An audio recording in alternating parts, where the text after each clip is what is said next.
Well, liberal theology is a product of the Enlightenment.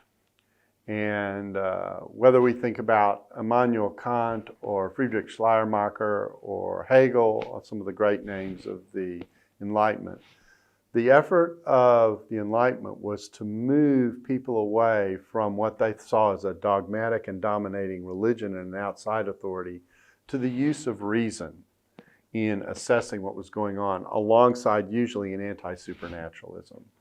So liberal theology says this, basically. It says a variety of things, but it basically says this.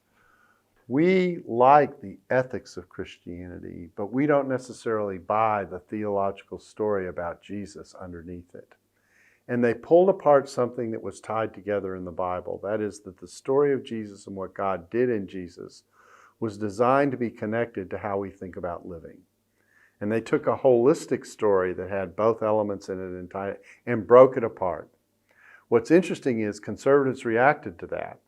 And the way they reacted to it was to say, well, we like the theology of the story, but anything that's over here that has to do with ethics that challenges the way we live, that makes us a little nervous, and that's like social gospel and out there, and that's from people who are challenging the Bible, so we don't want to have anything to do with it. And then we created a split. Both sides endorsed the split, but in a different direction. And so liberal theology and conservative theology have clashed because liberals broke apart the unity of the theology between the story of the theology and the ethics that emerged from it, and just took the ethics alone. They made Jesus not into a savior, but they made Jesus either into an example or just a prophet, one among many, as opposed to being unique in the plan of God, which is what the theological story has to say about Jesus.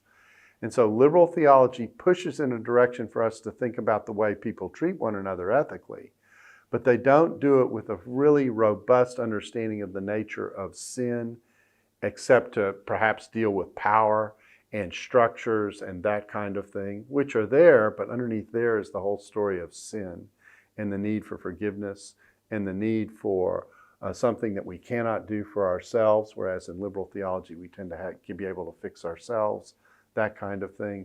So the differences are shown up because of the break in the story between the core theology of what Jesus was about and what God was doing through Jesus uniquely for humanity and the ethics that emerged from it.